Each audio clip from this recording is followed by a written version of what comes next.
I'm going to be very blunt with this intro as there's just a couple of things I need to catch you up to speed with. I love Sonic games. I've been a big fan of the series since I was like yay high. I'm the kind of Sonic fan that actually likes the fishing stages in Adventure. I know, right? What a freak. And if you asked me to name what 3 Sonic games are my personal favorites, off the top of my head I picture 3 in particular.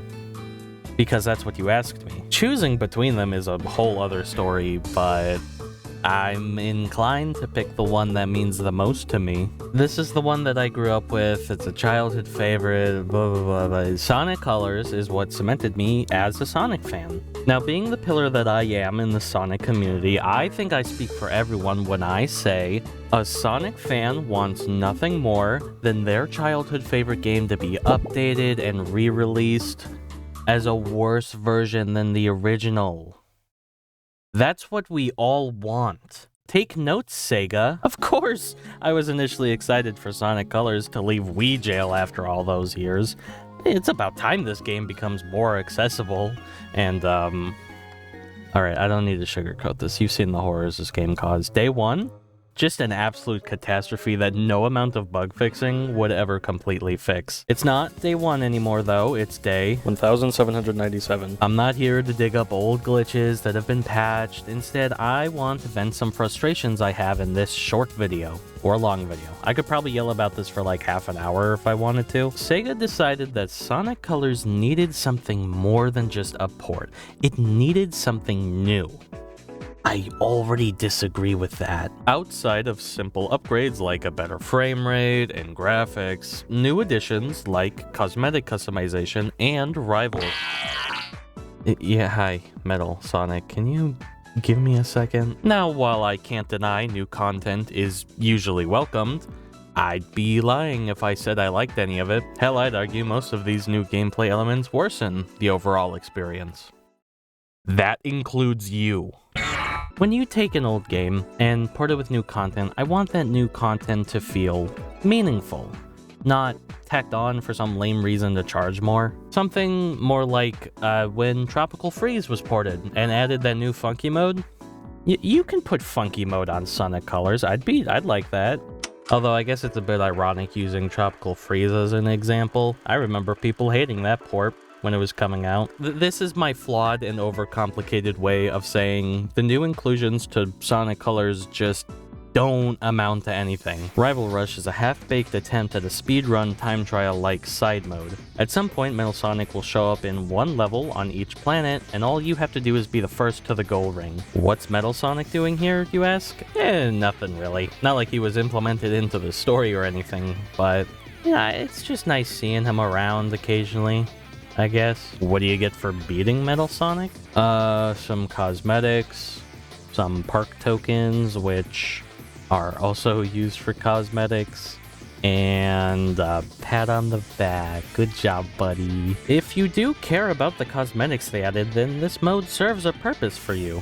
Personally, I find all of these cosmetics to be butt ugly and never wanted to change from the default, so Rival Rush in return also did not entice me. Hey, I don't hate the idea of customizable cosmetics in a Sonic game though, and I would like them to explore this idea again, preferably in a game where I can actually easily see them. I don't think Sonic Colors was the best choice for that, as most times Sonic himself is rarely that close to the screen for me to visibly see all the changes made. And neither of those were game-changing by any means, and they aren't supposed to be. They were just something fun added that you may or may not use. I'm not gonna get up in arms and complain about some features that don't directly worsen the game.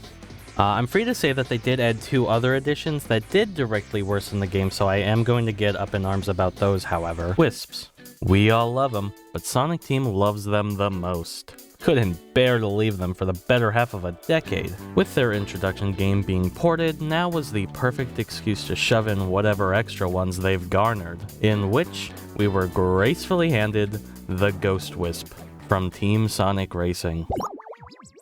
I do not like the Ghost Wisp for a multitude of reasons. Like you would expect, the Wisp allows you to phase through sections of whatever level it's slapped into. Random video game fact of the day, linear levels like these are specifically designed to keep the player on the intended routes. Otherwise, you'll see terrible, horrific apparitions, or even worse, being soft-locked. Most commonly, these Ghost Wisps are found in optional areas you would usually run past. Not a side path, mind you. There's like one exception where it actually progresses you further into the level. Otherwise, the only benefit to using the Wisp is to just collect park tokens. Woohoo. The most importance the creature has is occasionally leading you to red rings. Alright, you know what? I should clarify. They've purposefully moved some red rings so you're forced to use the Ghost Wisp and collect them.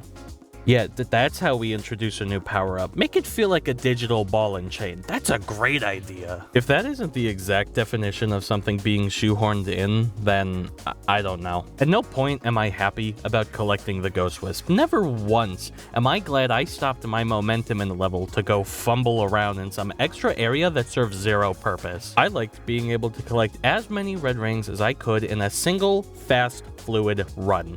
Now that's just impossible for multiple levels, and personally, I think adding something that completely ruins the flow of a Sonic game is maybe not a good thing. I think that shouldn't exist. I've always had beef with the Wisps being added into games after Colors. Sonic Team clearly views these creatures in the same vein as Mario power-ups. I'm not a huge fan of that idea at all. These little guys worked great in Colors and gave that game a unique identity. Then they were shoved into Lost World, and they kind of sucked, okay? Then again in Forces with no reason at all. That one pissed me off. The Wisps are more like... okay, a random thing to reference here. The combined copy abilities from Kirby's Star Allies. You took an old one-time gimmick, you brought it back, and just made it worse. Sorry, Kirby, I don't mean to slander you. Although, at the time of recording this, that's all Sonic Twitter is trying to do right now. Oh, and before anyone points this out, yeah, I'm aware the Wisps have many uses in the racing games too. I don't really have a problem with that. But most of them act as your basic kart racing items found in other games, or have just straight up been replaced in newer entries, so how important really were they? It's one thing to add a new gimmick in and have it flop horrendously. It happens. It's another thing to take an already existing system from the game, ruin it, and then pretend it's better. Yeah, that's right. We're talking about Mario Kart now, baby! What, you thought I brought up kart racers for no reason? I'm talking about the new Tails save system, which was introduced as a way to change the original life system in place. Instead of having lives and restarting after using one, Tails will swoop in to save Sonic, drop him off partially into a level, all while giving you a free bonus effect. And the more I think about this change, the more it begs me to ask, what problem was this fixing? Exactly? Is Sonic Colors a hard game or something? Out of all the changes made, this is hands down the most confusing. It's as if someone had thought, oh, this game didn't have checkpoints, let's add invisible ones with this new system, but it did have checkpoints. It still does in this version of the game. I would almost understand this decision if it was hard to get lives in the original, but it wasn't. You get lives for achieving a higher ranking in levels, and if you didn't get a good ranking, try again! It's a Sonic game. That's what you're meant to do. You get used to the layouts of these stages, perfect a run, and get rewarded by a better score and some extra lives. Now you get rewarded with these stupid fucking tokens. I don't care about the tokens. Also, you can just break the numbers for a life. It's not hard.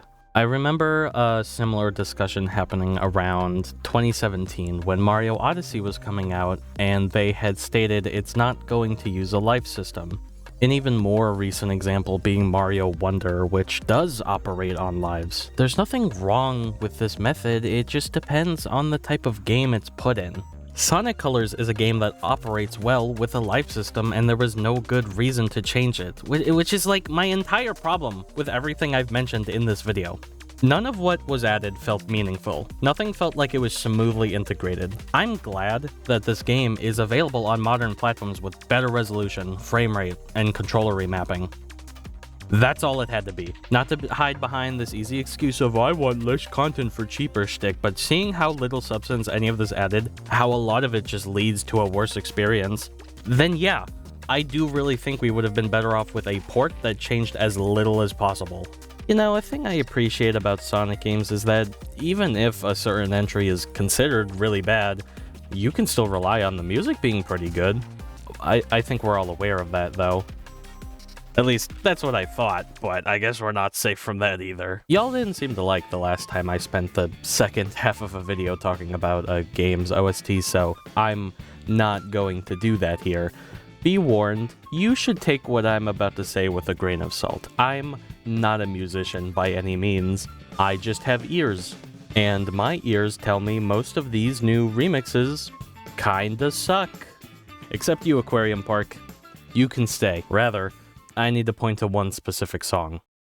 Credit songs are very important. These are the last moments a player is going to have in your game. Whatever song plays now is sure to stick with them well afterwards. I could certainly name a couple in particular that have really stuck with me, but to be real, I think Speak With Your Heart was the first ending theme that really meant a lot to me. I would replay the credit sequence as a kid just to hear this. Something about it quite literally spoke to my heart, and I cherish it. With that being said, gonna put this in the nicest way I can. The Ultimate Remix fucking sucks. I hate it. It upsets me that they took this celebratory electronic song, which, you know, admittedly, it's a bit cheesy with its lyrics. That's part of why I liked it, really, and turned it into a crappy lo-fi trap remix that gives a completely different tone, and for me, ruins the song. That is by far the most unacceptable change I have encountered to this Ultimate Edition. And I know what you're thinking, Max, you can just change the soundtrack to the original music if you care so much, but that doesn't work. I've tried. The credit song doesn't change. This setting only applies to the songs that play at actual stages. Why did they do that? At the very least, I can confidently say this game is playable. One would hope for that to be the bare minimum. If you have absolutely zero other ways to play the original Sonic Colors, the Ultimate port is still a fine alternative. I would stand by telling you it's a worse alternative, but the graphical upgrades are still great to have. Now actually playing the original for footage, I remember how fuzzy Wii games actually looked. Hard to deny the Ultimate version doesn't visually look better. I'm all out of complaints, so if you enjoyed this video, please consider subscribing for more. I wanted to try something more casual this time, so I'm curious to see what people thought of this. Been wanting to make a video about Sonic for a while now, I just never really knew about what specifically. Then I played Sonic Colors Ultimate and I thought, yeah, I could whine like a baby about this for 10 minutes. This project finally got me to play the DS version of Sonic Colors. I always heard a lot of people say they prefer it more than the Wii version, and I can definitely see why. I liked it a lot. Shout out to everyone who helped with the making of this video. Stuff like this wouldn't be possible without the help of my friends, and if you're curious, you can find us all making videos together over on Mental Hole. I can also happily confirm this is the first time where I actually finished a video knowing what my next couple of projects will be. I got a whole other script done for the next video already, so look forward to that. I hope you enjoyed the video, and I will see you all another time.